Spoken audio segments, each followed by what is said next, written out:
لوگوں کو آ کے بٹھا دینا ٹوٹلی انلیگل ہے۔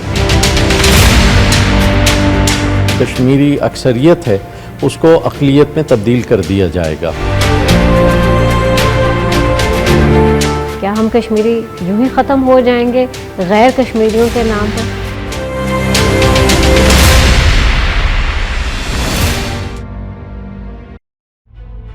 ریاست جموں و کشمیر اقوام متحدہ کا تسلیم شدہ متنازع علاقہ ہے، جہاں قابض ہندوستانی افواج اور حکومت کی جانب سے گزشتہ 7 اشروں سے اکثریتی مسلمان آبادی کو انسانی حقوق کی سنگین خلاف ورزیوں، غیر معقول طرز حکمرانی اور امتیازی قوانین کی منظم خلاف ورزیوں کا سامنا رہا ہے۔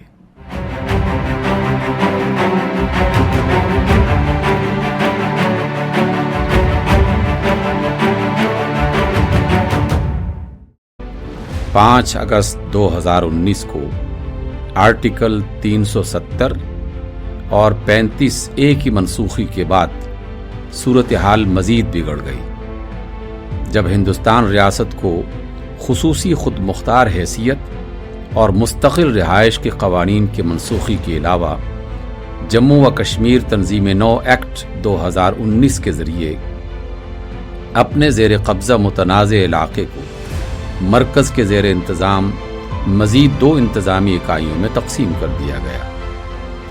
یہ 370 اور 35 سے ایک پلیج تھا کانسٹیٹیوشنل ان لوگوں کا جو کہ کشمیر ویلی سے ہیں، کہ آپ کا سٹیٹس ڈیفرنٹ رہے گا اور اسپیشل رہے گا، اور اس کا چینج کر دینا کانسٹیٹیوشن بالکل انلیگل ہے۔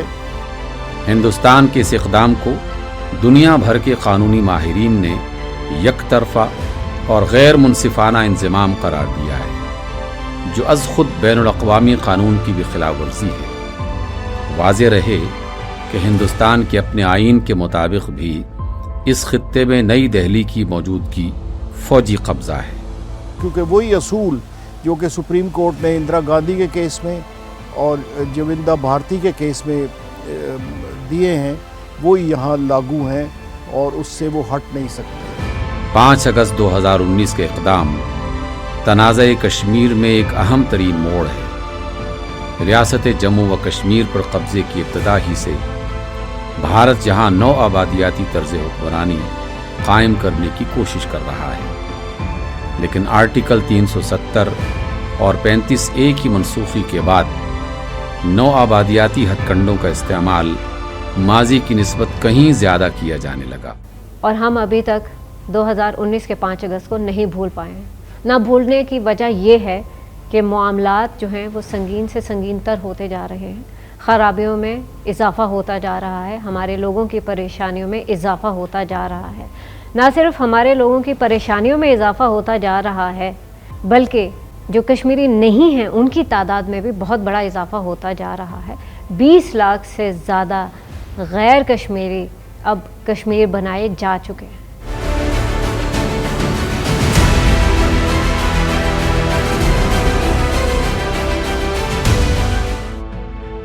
حالیہ بھارتی نو آبادیاتی ہتھ کنڈوں میں سب سے سنگین بڑے پیمانے پر غیر ریاستی افراد کی مقبوضہ خطے میں آباد کاری ہے۔ بھارتی شہریوں کی مقبوضہ خطے میں غیر قانونی آباد کاری کا مقصد نہ صرف مقامی اراضی پر قبضہ کرنا ہے، بلکہ اس سے مقامی افراد کی شناخت اور معاشرتی اقدار کو بھی خطرات لاحق ہیں۔ جیسے جیسے مقامی آباد کاروں کا سیلاب اس خطے میں بڑھتا رہے گا، مقبوضہ ریاست کی اپنی شناخت ختم ہوگی، بدلے میں ہندوستانی شناخت منظر عام پر آتی چلی جائے گی۔ ہندوستانی آباد کاروں کی آمد کا بنیادی مقصد ہی مقامی زمین ہتھیانا ہے۔ پچھلے 2 سال میں ان ڈیموگرافک چینجز کے مقصد کو سامنے رکھتے ہوئے بہت سے ایسے قوانین کا اجرا کیا گیا جس کا مقصد صرف یہ تھا کہ وہاں کی آبادی کے تناسب کو تبدیل کیا جائے اور ایسے لوگوں کو اقلیت میں لایا جائے جو کسی پلیبسٹ کی صورت میں پاکستان کے ساتھ ملنے کو ترجیح دیں گے۔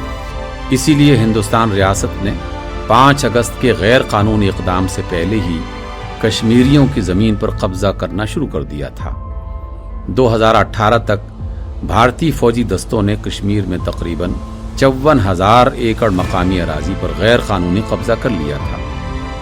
اس قبضہ کی گئی اراضی میں صرف اسٹریٹجک اہمیت کا حامل سرحدی علاقہ ہی شامل نہیں تھا، بلکہ شہری انفراسٹرکچر جیسے ہوٹل، اسٹیڈیم، یونیورسٹیاں اور ہسپتال بھی شامل ہیں۔ بڑے پیمانے پر ہتھیائی گئی زمین میں وہ علاقے بھی شامل ہیں جو وسائل سے مالا مال ہیں، جیسے زعفران کی پیداوار کے لیے شہرت رکھنے والی زمینیں۔ امرناتھ یاترا کے انتظامات کے لیے شری امرناتھ شرائن بورڈ تشکیل دیا گیا۔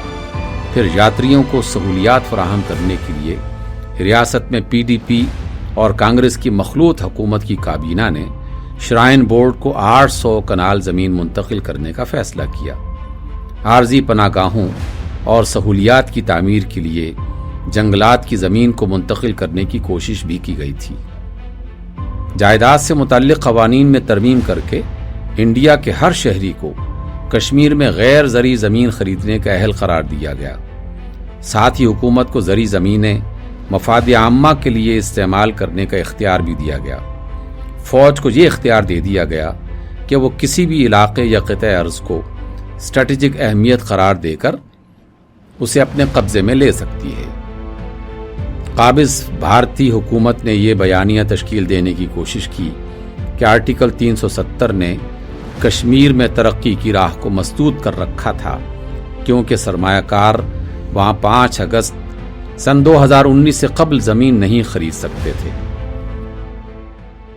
35A کا تو مسئلہ یہ ہے کہ یہ ایک قسم کا کسٹمری لا ہے، کیونکہ مہاراجا نے 1937 میں یہ لا دیا تھا جو ایکسیپٹ تھا کہ باہر کے لوگ وہاں آ کے نہیں رہ سکتے۔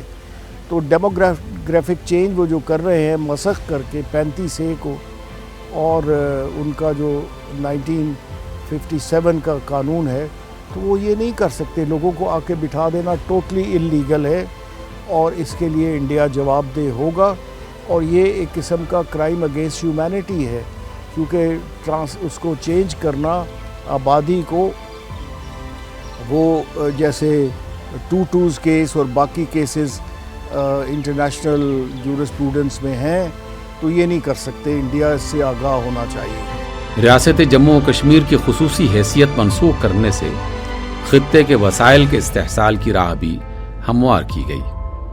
آرٹیکل 370 کی موجودگی میں حکومت کے ساتھ لیز معاہدے کے بغیر غیر مقامی سرمایہ کار مقبوضہ خطے میں مائننگ نہیں کر سکتے تھے۔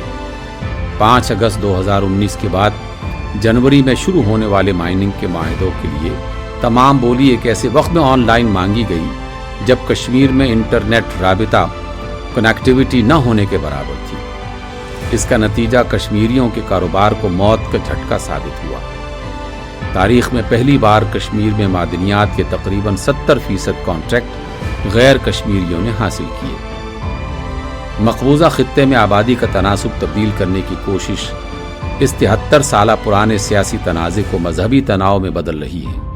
چنانچہ ایک اندازے کے مطابق اس سال کے شروع تک 18 سے 20 لاکھ بوگس ڈومیسائل جاری کیے جا چکے ہیں، جن کی وجہ سے آہستہ آہستہ وہاں پہ جو کشمیری اکثریت ہے اس کو اقلیت میں تبدیل کر دیا جائے گا، اور یہی انڈیا کا مقصد ہے کہ ان سب قوانین کے ذریعے سے باہر کے لوگوں کو وہاں لا کر آباد کیا جائے، اور خود وہاں کی جو کشمیری آبادی ہے جو پچھلی تقریباً 1 صدی سے وہاں پہ کسی باہر کے آدمی کو کشمیری ہونے کا حق نہیں دے رہی تھی، اس سارے معاملے کو تبدیل کر کے وہاں پہ کشمیریوں کو اقلیت میں لایا جائے۔ برسر اقتدار ہندو انتہا پسند بھارتی حکومت اسے ہندو مسلم اختلاف میں ڈھالنے کے لیے کوشاں ہے۔ یہ محض اتفاق نہیں ہے کہ بھارتی وزیر اعظم نریندر مودی نے 5 اگست کو ہی انتہا پسند ہندوؤں کے ہاتھوں مسمار کی گئی تاریخی بابری مسجد کے مقام پر متنازع رام مندر کے سنگ بنیاد کے لیے منتخب کیا۔ یہ پہلی بار ہے کہ آبادیاتی طرز کی آبادکاری یلغار مقامی کشمیری باشندوں کو ہندوستان کے عام شہریوں کے مد مقابل کھڑا کر رہی ہے۔ کیا ہوگا ہمارے ساتھ؟ یہ انتہائی پریشانی کی بات ہے، اور ہم یہ دیکھنا چاہتے ہیں کہ پاکستان جو کہ ہمارا وکیل ہے اور یہ ساری دنیا کیا کرے گی؟ کیا ہم کشمیری یوں ہی ختم ہو جائیں گے غیر کشمیریوں کے نام پر، یا کشمیری زندہ رہ پائیں گے کشمیر کے نام پر؟ ہندوستان کی قابض طاقت نے انتہائی ظالمانہ اور انسانیت کش ہتھ کنڈوں سے بظاہر مزاحمت کچل دی ہے، لیکن یہ حقیقت ہے کہ موجودہ صورتحال زیادہ عرصہ برقرار نہیں رہ سکتی۔ جلد یا بدیر اس کے خلاف انتہائی سخت رد عمل ظاہر ہو کر رہے گا۔